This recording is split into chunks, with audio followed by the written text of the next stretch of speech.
In this tutorial, we're going to learn how to set text characteristics and add effects to them, work with different sizing and spacing settings. So first I'm going to create a new file, and I'm going to start with 10 inches by 10 inches at 150 pixels per inch. I'm going to use CMYK color because I plan to use this for print. If you're going to use it for screen or internet, you're going to use RGB. RGB, of course, is red, green, blue, and CMYK stands for cyan, magenta, yellow, and black.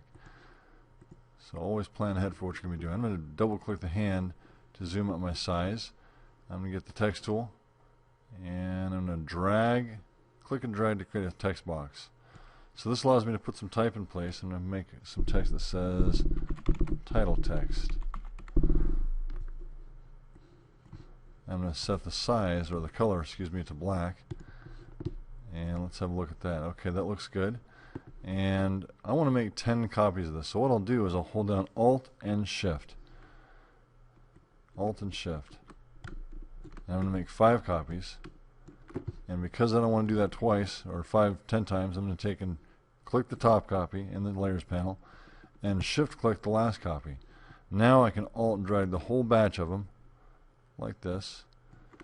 And now, because I'm tricky like that, I'm going to select a whole bunch of them at once. And up here in the top panel area, there's a area for distribute vertical centers.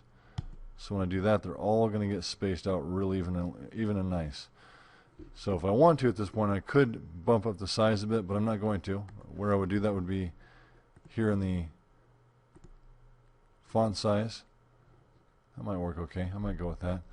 Okay, so I'm going to use the arrow tool, the move tool right here, to move those down. Now when I made the copies, I used the move tool, not the text tool. So make sure when you want to drag copies that you use the move tool, otherwise it won't work. So right now I've got the move tool. So we're going to look at how to set different characteristics of these. I'm going to start with the top copy. If I click on all the show hide buttons, it looks like an eyeball over here, then I only want to see one at a time. It makes it easier to find the one I want to work with. So let's go ahead and zoom in on this one. And what I'm going to do is I'm going to go to the window menu and I'm going to choose character. Character panel lets me set the characteristics of the specific type I'm working on. So the first thing I'm going to do is I'm going to see what happens if I set the horizontal spacing, which is here, it's also called tracking, to 50. So that spreads it out a bit more. So in my next copy, I'm going to set the horizontal spacing or tracking to -50. So you can see that just sets the spacing a bit more. If you crank it down a bit further, that gets it tighter, and if I go to the other copy and I make it bigger, it spreads it apart more. So depending on what you're trying to achieve, you can get different results from your tracking. Okay, let's go to the next copy and turn it on and select it. So you can see it's selected in the layers panel because it's highlighted, it's blue, and it's visible because the eyeball is on. So in this copy, just to see what they do, I'm going to use horizontal scale at 150. So that actually pushed it on the next line. So if you want to adjust that once it gets too big or too wide, use the text tool, get inside there and stretch out the text box. And your goal is to make it fit on one line. And that'll work. So that's what happens when I use horizontal scale. The next copy, I'm going to set the horizontal scale to 50. So that's going to make it a lot narrower. Looks like I did the wrong one. Let's choose the right copy. There we go. Make sure you have the right copy selected when you make your changes. So each of these has different characteristics based on these few settings. It's real easy to do. And the next one I'm going to try is vertical scale. So I'm going to go here. I got vertical scale at 150. Okay, and that comes out a bit taller. And you can always stretch these out. The trick would be you're not going to set horizontal and vertical scale the same thing, because that would just scale it up uniformly, and you may as well just make the text size bigger in the font size box. So if I do this font size box bigger, it just gets uniformly larger, and in this case runs off the text box area. So in the next copy, just to see more what it'll do, I'm now going to see what we saw what this does in the character dialog. Next we're going to try this area down here, which is our effects, and it's little f, little x, which is a short way of saying FX. It's fewer letters. And the first one that we're going to try is going to be drop shadow. Okay, now the drop shadow box You can see a little bit of a drop shadow there. This wheel here tells me which direction the light is coming from. The distance setting tells us how far. You never want to make this so far it's distracting, unless that's what you're going for. And the spread tells us how far does the shadow spread from the center to the edge. And the size tells us how big is the shadow itself. Now that gets into something that looks more like an outer glow, which we'll show you in another setting here. So I can also, by the way, change the color of the shadow. And as you can see, all these results are showing down there if I've got preview on. If preview's off, I don't see it. Now this setting here, the blend mode, will determine how that's going to interact with stuff behind it. So there's things on lower layers, which in this case there's not right now. It's going to show up differently depending on which one I choose. If you can't see what you wanted to see, try a different blend mode. Okay, so that's how that's going to work. And in the next copy, I'm going to use a blue outer glow. So I select it, choose FX, and outer glow. There it is. So blue, I'm going to choose here. Now we still can't see it. Alright, we're having a hard time seeing it. So we want to set the screen to normal.